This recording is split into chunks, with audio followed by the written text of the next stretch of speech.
Joining me this week on the Peach Life podcast is Chase and Marijose as they travel throughout the country, first in their skoolie and now in their new van. Follow along as we gain some incredible insights into the choices and possibilities of going even smaller.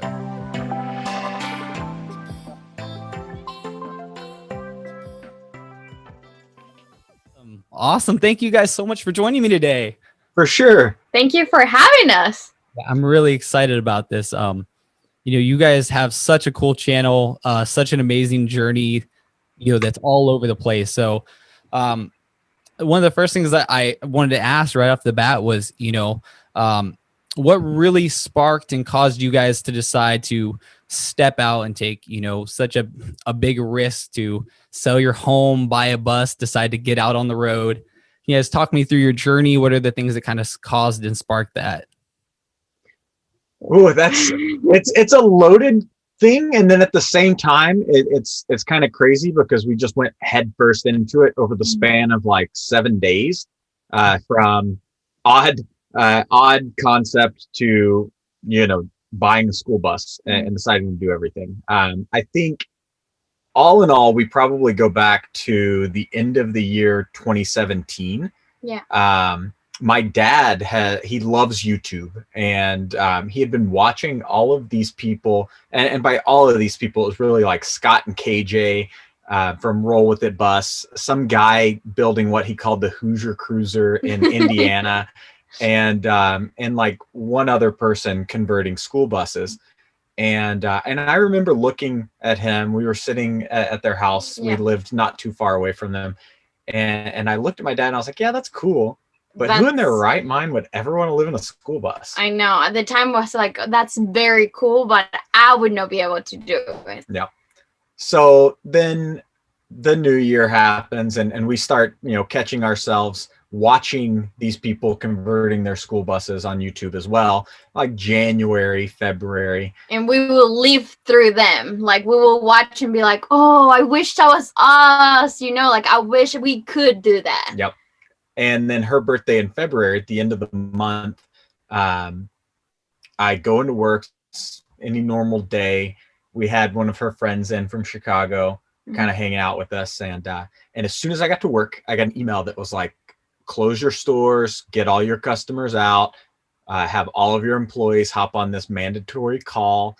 And I was like, oh yeah, no, something bad's happening. And it was a call to let us know that we had 3 months left and we were all closing our stores. There was this massive corporate restructure, and I was being propelled out of the workforce, head first. And we had kind of already been talking about doing the bus thing, and we still had 3 months to figure it out on temporary assignments. And also was kind of like, well, we could look for another job, or you could look for another job, or change our lives like completely. Yep. And it was like, why not? It's almost like we got this opportunity, and it was like, or you take it or you leave it. So we closed my store down. That was the first one. And then my temporary assignment was to go all across really the Midwest and the Southeast and close stores down. So like Tennessee, all the way up to Ohio, Indiana, a couple of other places. And for a month, I was like out of the house, just traveling around, helping people close their stores, trying, to keep employees' minds in the right place and spin things in a positive manner. And Marijose had a bad day at work one day, and I was in the parking lot, and when I look up, there's this big school bus, and I was like, this is a sign that I need to get out of here. Oh yeah. And I sent the picture to Chase, and I was like, let's do it. Let's buy a school bus. Little did I know, he already like researched everything. He was like sending me pictures like, oh yeah, I already looked this up and this one. And I was like, oh, okay. So it went from her finally, giving the definite, screw going to work every day. Let's do something radical, buy the bus, to 6 days later, we bought the bus. Yeah. Wow. I mean, that is such a quick transition. I mean, that is just incredible. I ourselves, that was kind of the situation too, was, we had already decided we were going to go down that journey. We had already been living in a trailer that we had bought and renovated.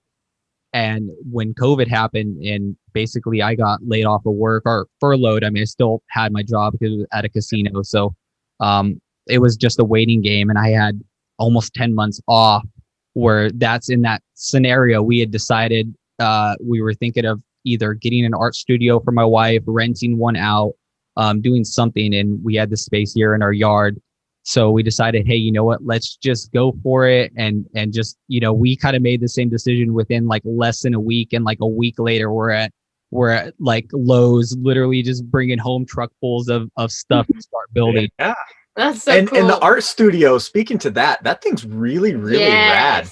It's got the single slant, like pitch roof. I love that. That's kind of what we're thinking about in the future for something small.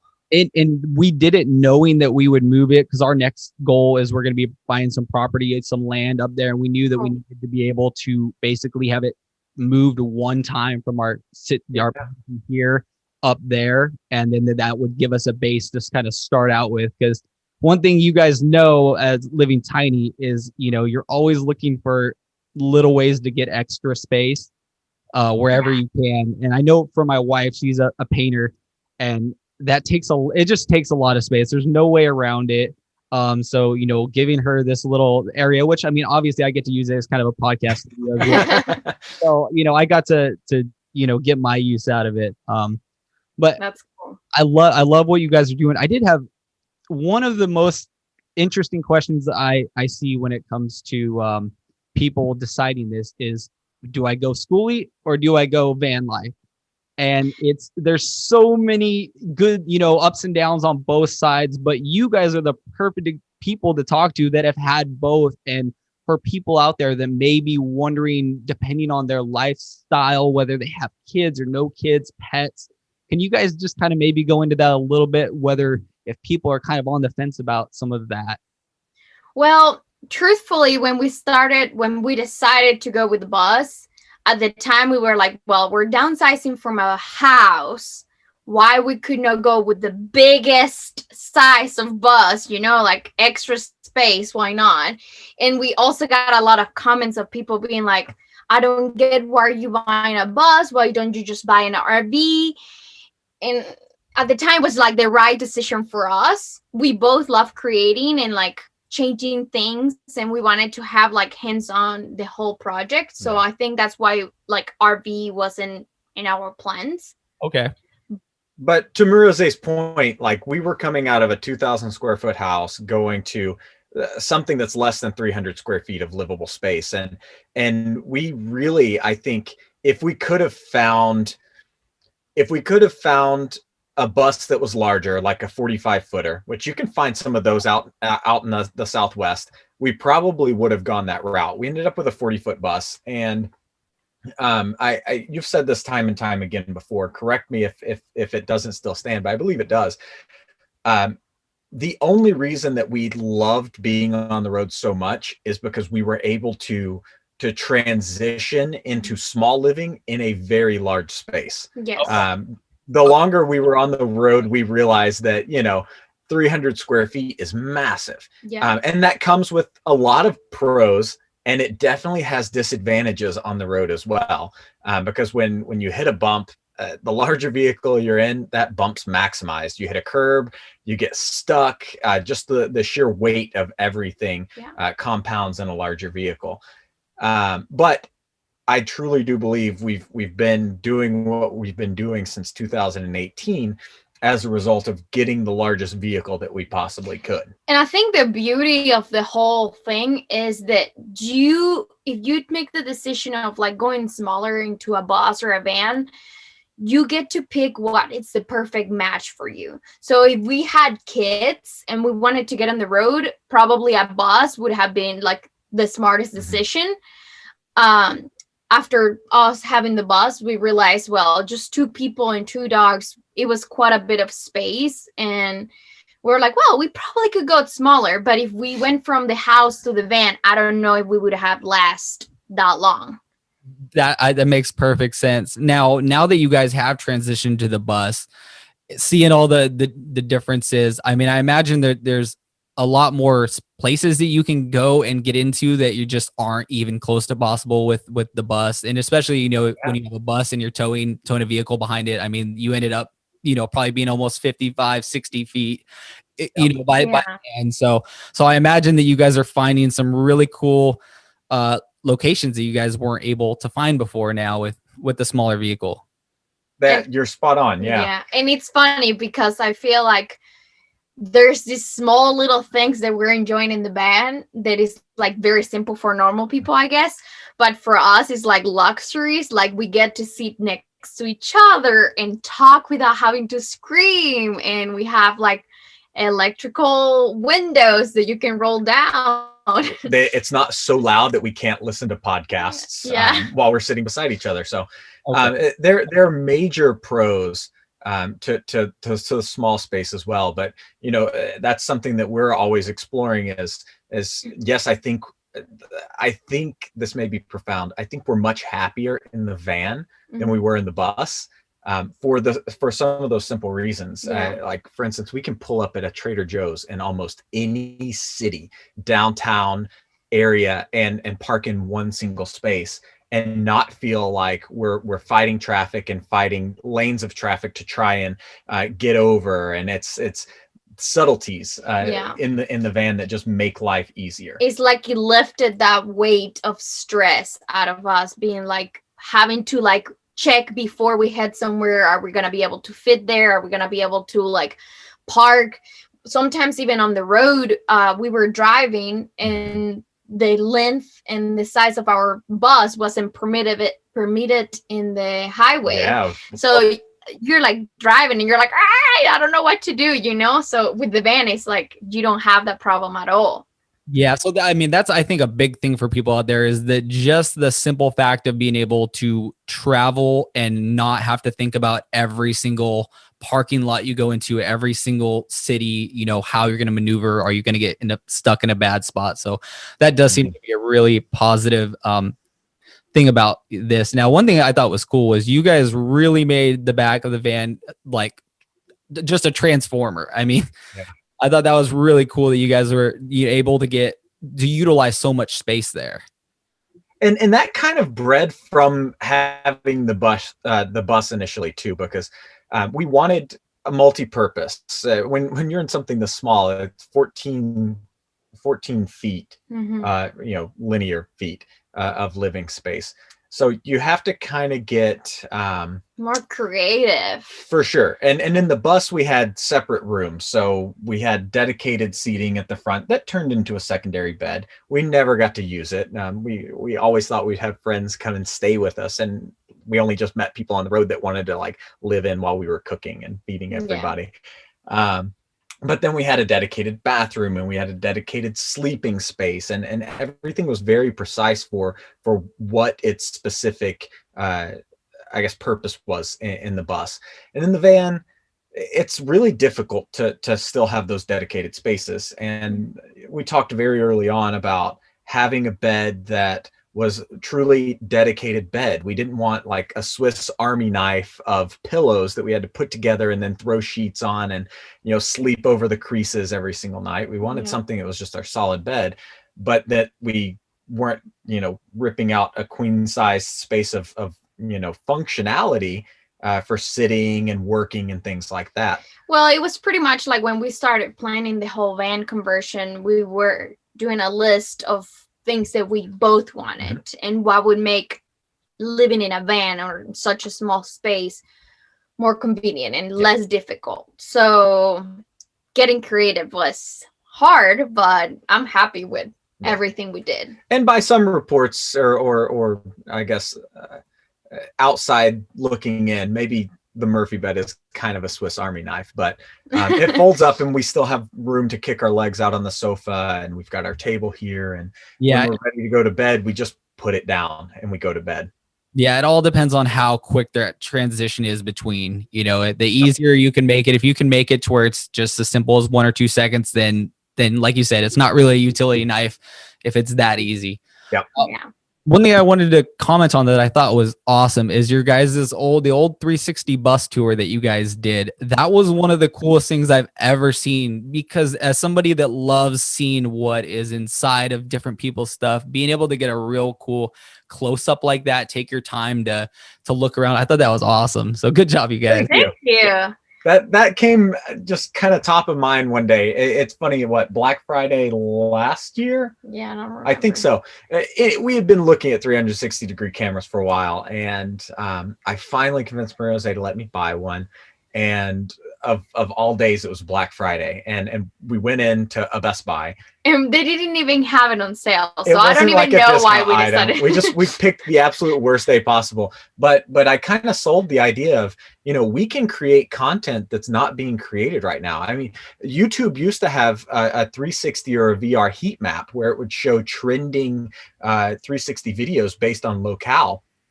And then it was such a priority for the platform for like 3 weeks, and then it disappeared. Yeah. And I was like, we have an opportunity to kind of pioneer a section of YouTube that's being underutilized right now. Yeah. I mean, you have systems built in place that the functionality of 360-degree videos now works as far as your television using your remote. Why aren't we doing that? Yeah. And to credit that, though, we haven't done much, if any of it, since, but we have the intention to. Yeah. And we're planning on something with the van, and then as kind of like maybe adding a video with our normal weekly flow of the places that we go, if we just absolutely love it, just kind of like scenery and the sounds and full 360-degree viewing experience for 10 or 12 minutes is just kind of like another secondary segment of what we're trying to put out there. Yeah. Okay, gotcha. What about the cooking in a tiny home? I mean, that's something that, we're pretty used to over on our side. You guys have gone from tinier to tinier. How do you find that? It's just so hard for us. It's so hard keeping that clean. So, I love to get other people's opinion.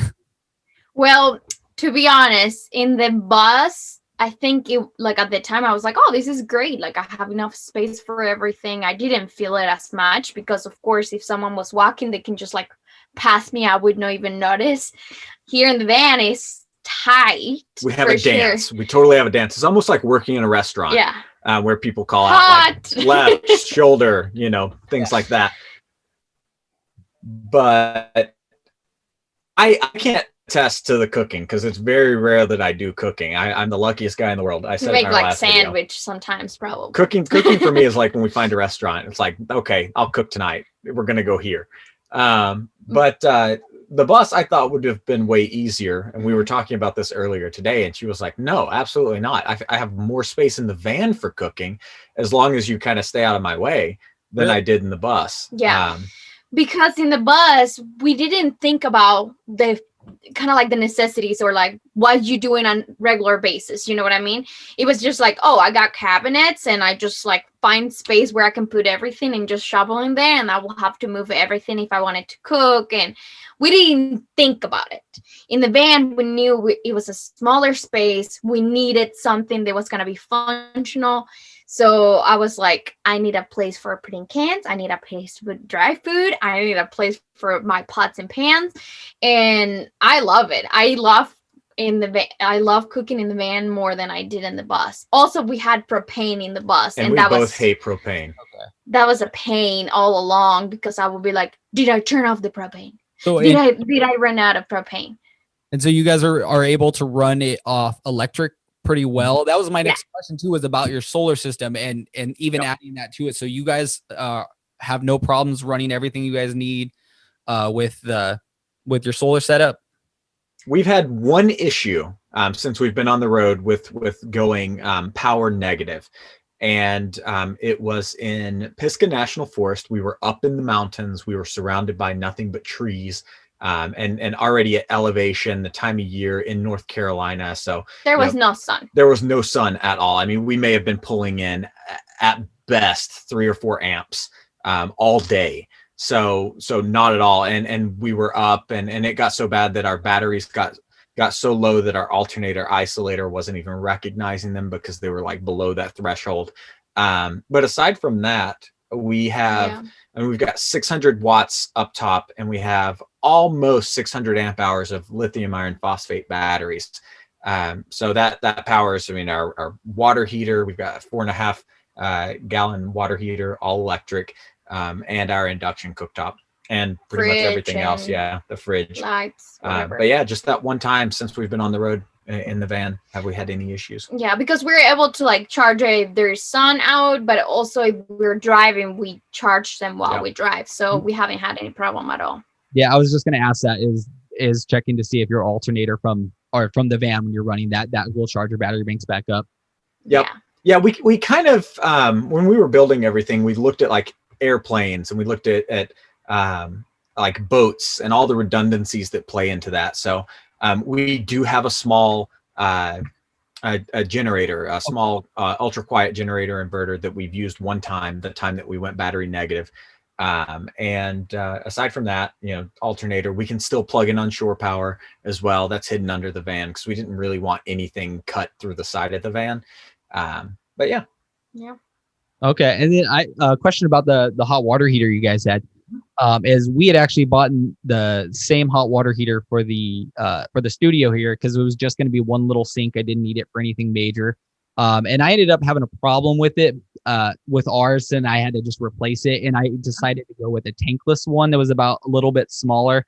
I do regret the choice now, and I see that you guys that I probably should have went back with the same one to have the small preheat tank. Mm-hmm. Yeah, it's definitely useful, to have that tank there. So we love it. I've been really impressed with it. We had an electric and propane water heater in the bus. It was like a 12-gallon Suburban, and we never could get the propane to work. So it was already a nightmare. Our solar system with the bus, it was a major learning curve. The entire build process was just everything from scratch, just trying to pull bits and pieces of everything from YouTube. But we bought a solar system secondhand off of a tiny home. Oh. And they had already destroyed the batteries. One of the panels was broken. We didn't know anything of these at the time. We thought we're like, oh, good deal. And it was like every day we were on the road, we were finding that we were just losing energy before we could really even use it. Oh, wow. But with this little, I think it's a Bosch water heater that we've got in the van. Love it. We flip it on. We keep it just a notch above ideal. And in like 10 minutes, we've got nearly 5 gallons of hot water. And that lasts the two of us for an entire shower, which obviously in a van, we're taking showers pretty quickly, but it's still very nice. No, that's awesome. So one of the questions, and I saw you guys talking about it the other day too, was when you guys are traveling on the road, the things that you guys are looking when you find places, what are some of the tools you guys use? I mean, that's one of the scariest things I think out there for people is when we get out on the road, what do we do? How do we find places? If you guys want to talk about that. Well, it was the same for us. When we first took off with the bus, well, it was the second time. We were heading to Arizona and we were using Overlander. And we took this turn and it was mud, just piles of mud. And we got stuck the first time we took the bus like out on the road. The first time towing the Jeep too. We were like 4 hours away from Nashville. Yeah, and we pulled into the spot at night, and I'm like, oh, I pulled it up on Google Maps after finding it on iOverlander. I was like, oh, this is beautiful. This is going to be great. It was right near a pond on wildlife game management land. And yeah, we ended up not staying there that night. It cost us almost $300 to get towed out. So rule number 1, drive only at daytime where you can see where you're driving. Yeah, if it's a new spot, going during the day. But we kind of use a litany of apps. Truthfully, we always like using Google Satellite View as a reference point once we find a location. Okay. And there are a bunch of applications for trying to find free places to camp or boondock. So there's Campendium, there's iOverlander, there is the Van Life app. Oh goodness, what else? Freecampsites.net, which I don't know that they have an app, but you can search it on your phone.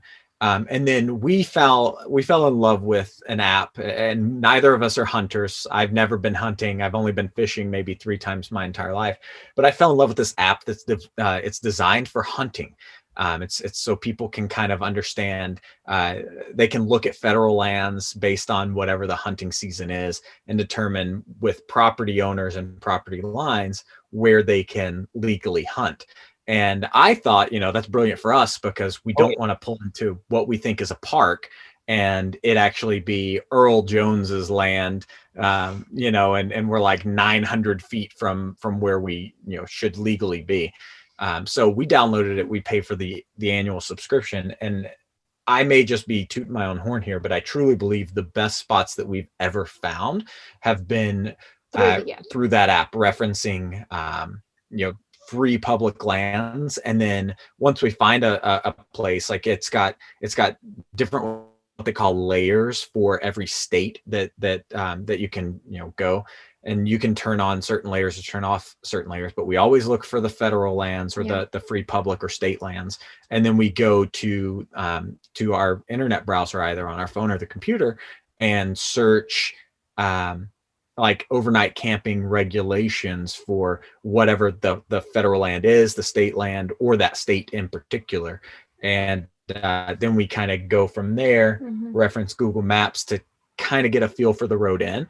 And if it matches all of those things and we can reach it before it gets too dark, then we do that. And it's netted us waterfront properties for the last like 6 spots in a row, which is fantastic. Another thing, and another thing, if you don't feel safe just like driving, or if it's too dark, we stay a lot of times in Walmart parking lots. We still check that they're like open 24 hours. Cracker Barrel, Bass Pro Shops. What's another thing? Are you guys part of any of the different like clubs that people can join, like 1,000 Trails? Or I know there's a few different ones that people can stay at along the way. There's one I can't think of right now that's in California that's got a lot of vineyards and things like that. I can't think of it off the top of my head. But that's one. We're members of Harvest Hosts. Yep, that's what I'm thinking of. Huh? That's what I was thinking of, Harvest Hosts. Yeah. We're members of Harvest Hosts. And man, that's a tough one for us. We've had Harvest Hosts since 2018, and they just comped us an entire year because we weren't going to renew our membership. Yeah, that's because we were members for a very long time. We never used it because you have to, in the app says just contact in open hours. And it could be same day, it could be 2 weeks in advance. Like, as long as they're open, you contact them, you make a reservation, and you pull in and you stay there. The only thing is you support the local business, like you support the winery or whatever you're staying in.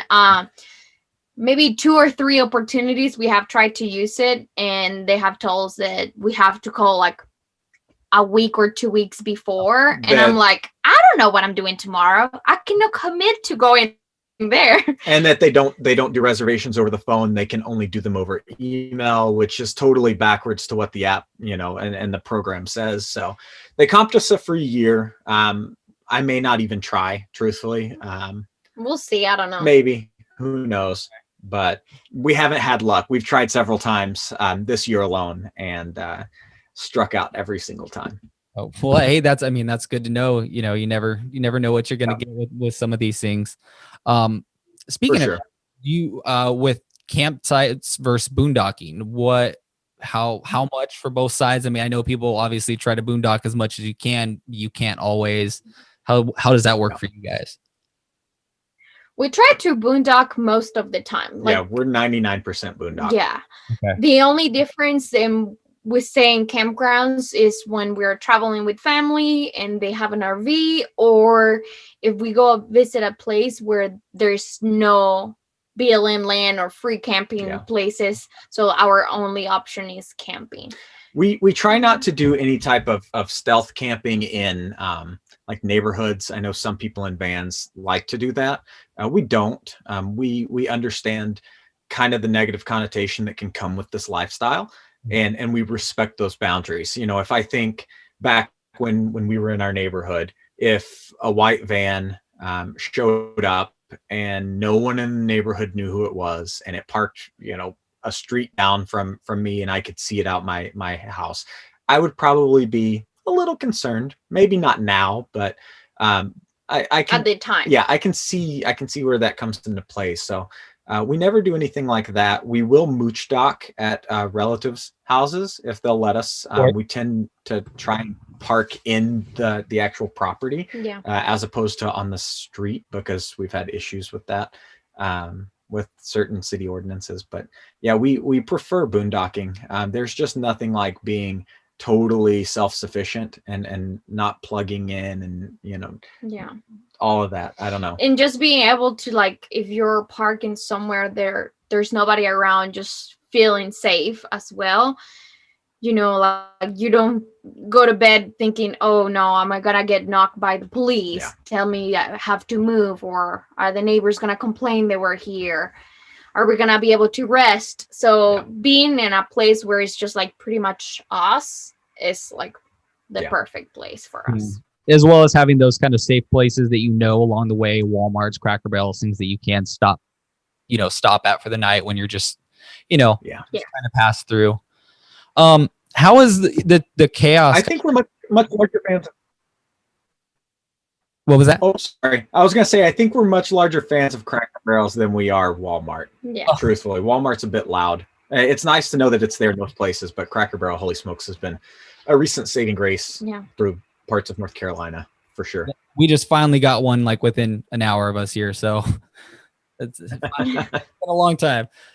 Yeah. I was gonna ask, how is the kind of the chaos and uncertainty of 2020 affected you guys, your plans, anything like that?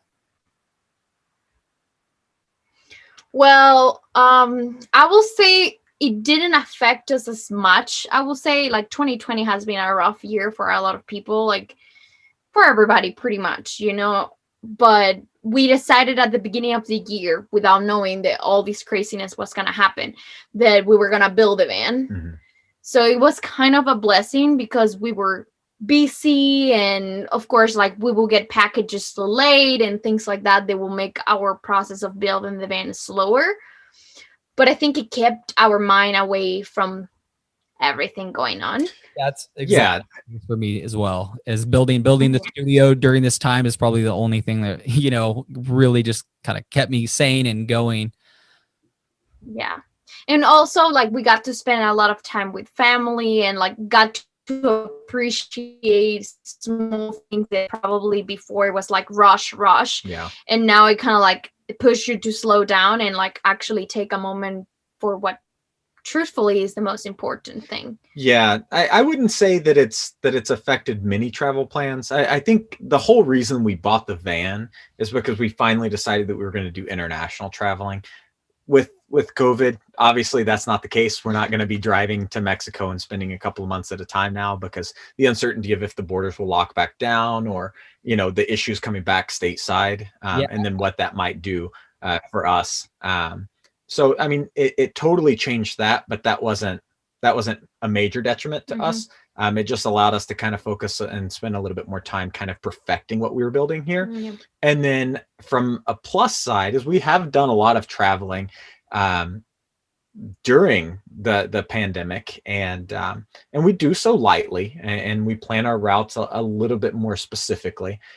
We take cautions in public areas, but I would say a major benefit to traveling right now is most of the highways aren't busy. Most of the places that we go aren't busy. And it's not like, say, for instance, when we were in Asheville, it's not like we were planning on going out to a bar. So that didn't affect any of our plans there. Most of the food we take out because we're likely more comfortable eating it here, watching, a show on Netflix or something anyway. So I think in that respect, it's kind of been beneficial to the way that we travel. On the other hand, there are some places that we would have liked to have probably gone that were closed down or limited capacity because of COVID. But I don't know. We sat in traffic one time driving from Nashville to the Upper Peninsula, all the way to the coast, the Outer Banks of North Carolina, all the way down to Key West. Like, we've been in traffic one time. this whole time. in 3.5 months. Wow. I mean, that's crazy. With the with some of the lessons you guys have learned along the way, I mean, after going through 2 major builds, and just seeing that's actually funny is I thought it was interesting. It took you guys longer to do the van than the bus, a little bit longer. Is that correct? Yeah. It did. It took us 2 months longer to build the van than it did the bus. Is that just your guys' schedule, or is it actually kind of harder building out the van because it's smaller? It's 2-part. That's part of it. Yeah. Well, at the beginning, when we decided to do the van, Chase was like, we're doing this in 2 months. Like, this is going to be so quick. And then the heavens opened up and Nashville got more rain while we were here than like any year past.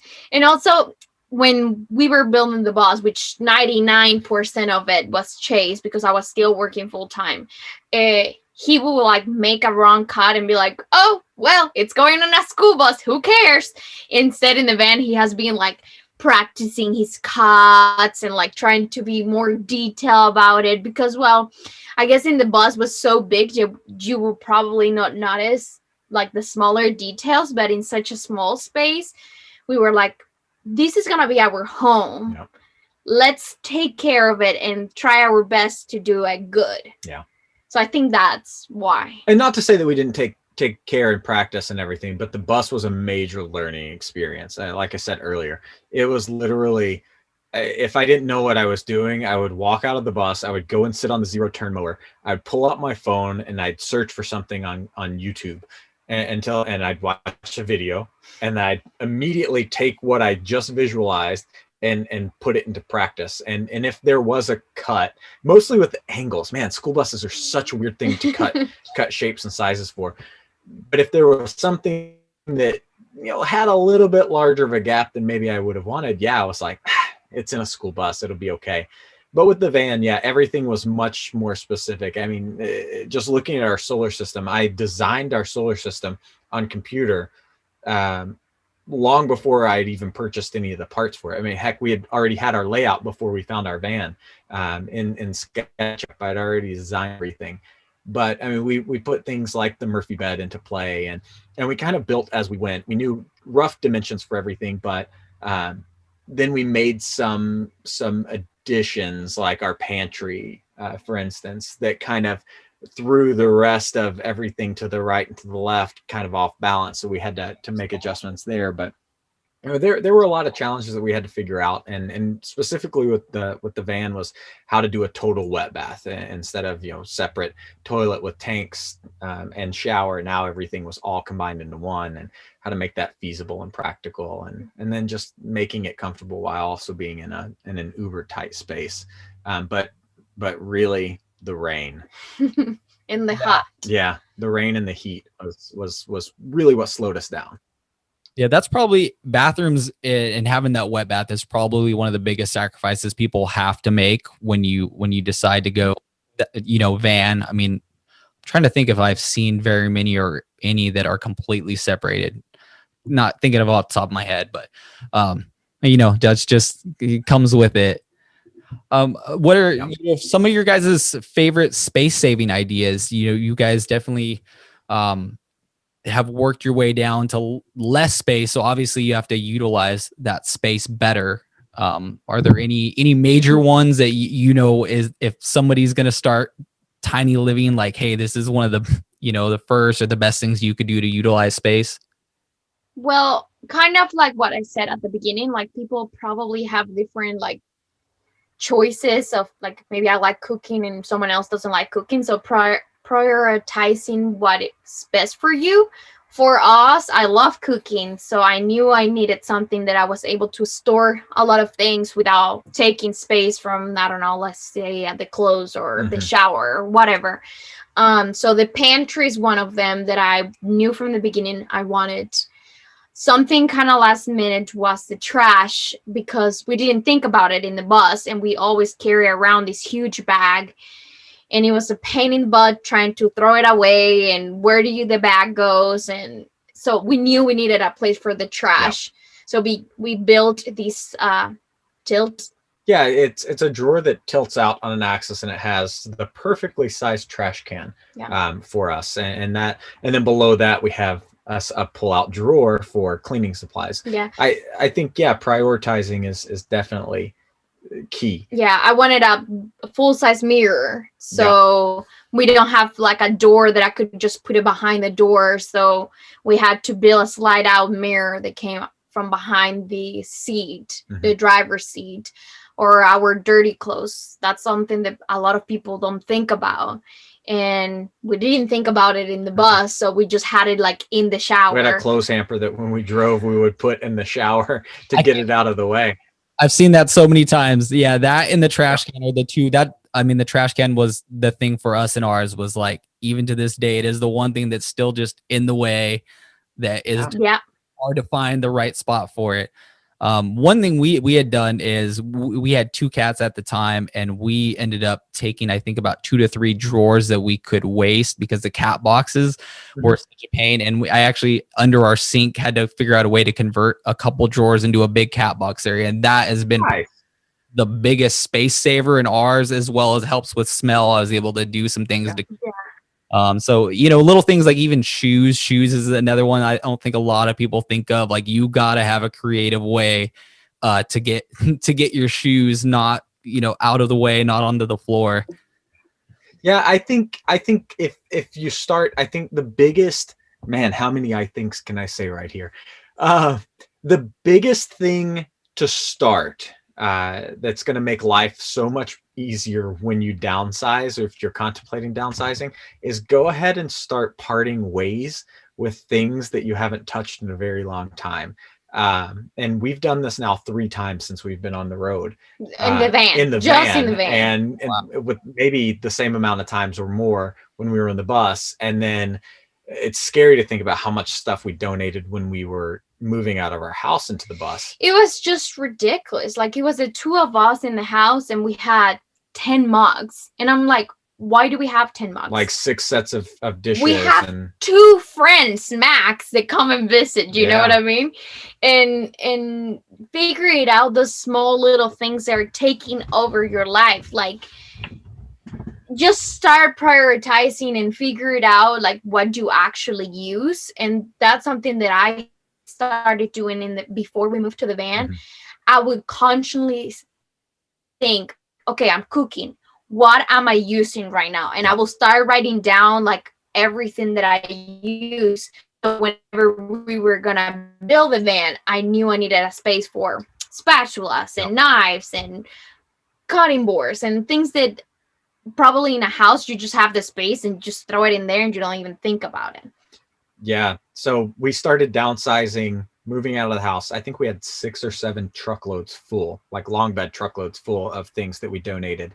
And then with the bus, we had condensed everything down to hanging 1 wardrobe for me, 1 wardrobe for you, and then the stuff below it. And then moving out of the van, or moving out of the bus into the van, we kind of downsized that again by half. And when we were building the van, we were thinking about, okay, well, we need some wardrobes for clothing, for heavier jackets and things like that. And then we need like dedicated spaces for pants and shirts and underwear and stuff like that. So off of our kitchen, we built 3 very large and deep wardrobe drawers. And then above us here, these are all clothing storage. So this one is mine, and this is Marijose's.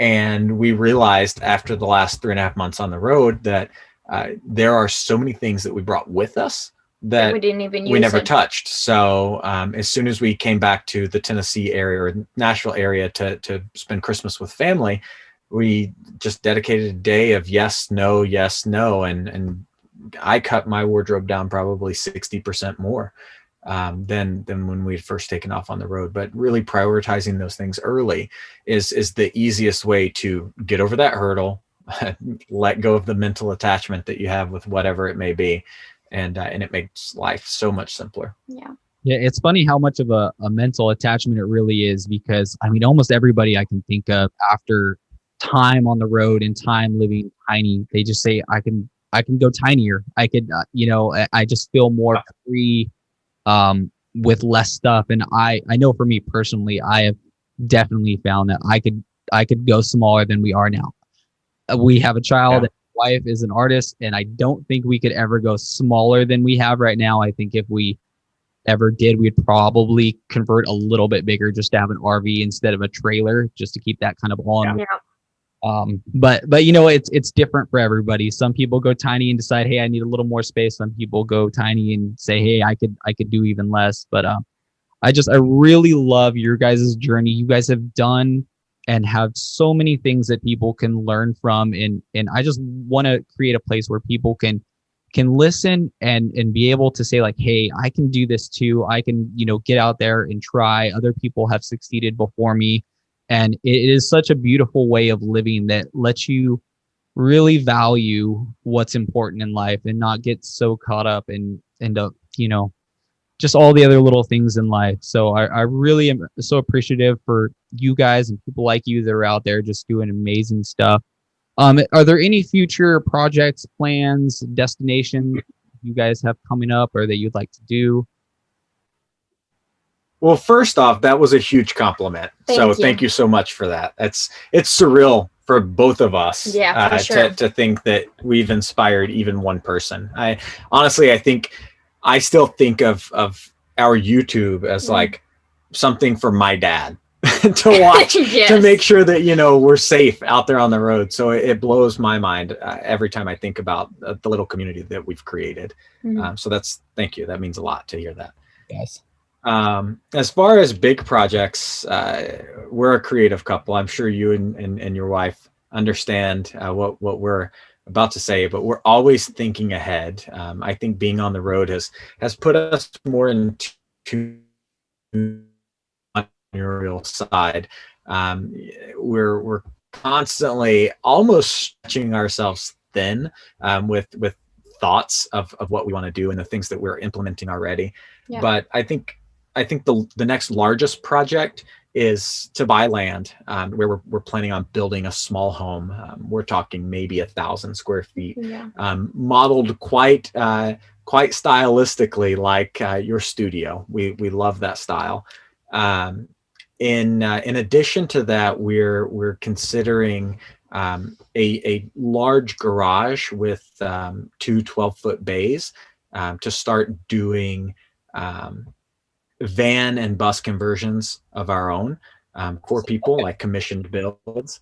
But that would be kind of the latter end of that project.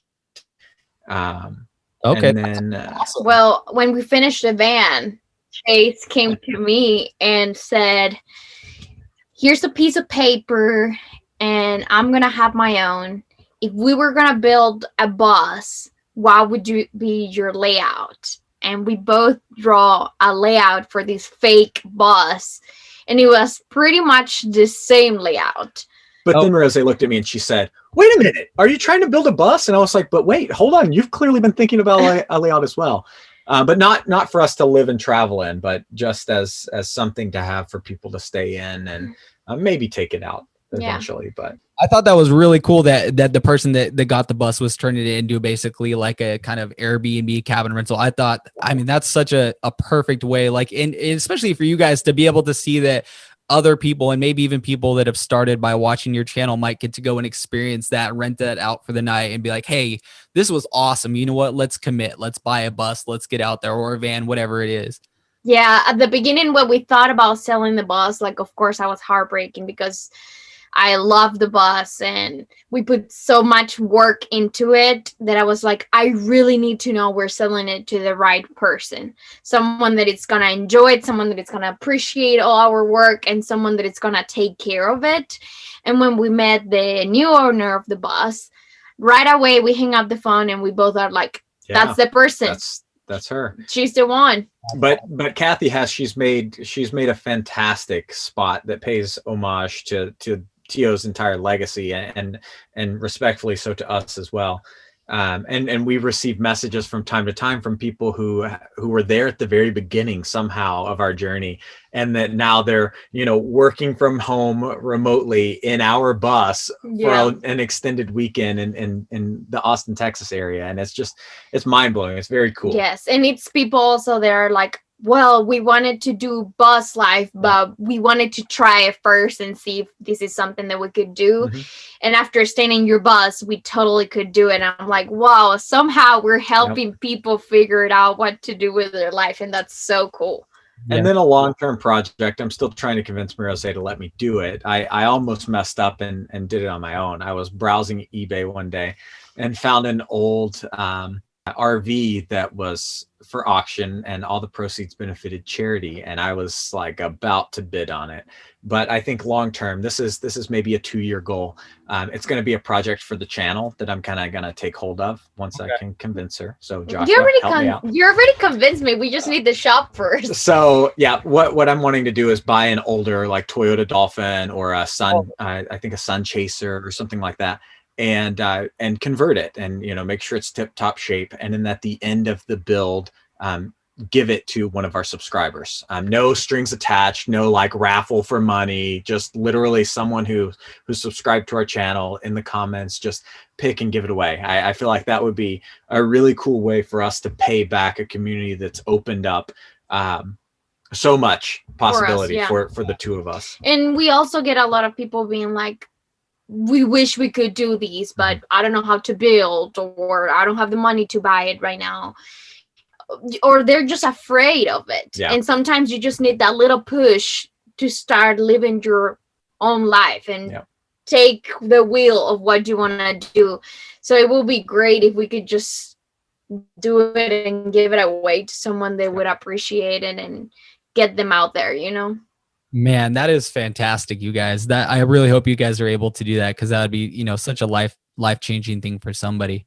I really appreciate you guys so much joining me today. I do want to be respectful of your time. Where can people find you on your socials? So we are on Instagram at Tio Adventura, and then was you there? It just told us our connection was unstable. Okay, yeah, we're on Instagram at Tio Adventura Van. We're on YouTube. You can just search Tio Adventura. And then we have links to pretty much everything as well at our website, tioaventura.com. Awesome. Thank you guys so much for joining me today. This was such a good conversation, and I'm so excited to see, you know, what you guys do in the future. And, you know, if you guys are ever traveling around California area, I'd love to have you guys stop by and be on the podcast in person. That will be fun.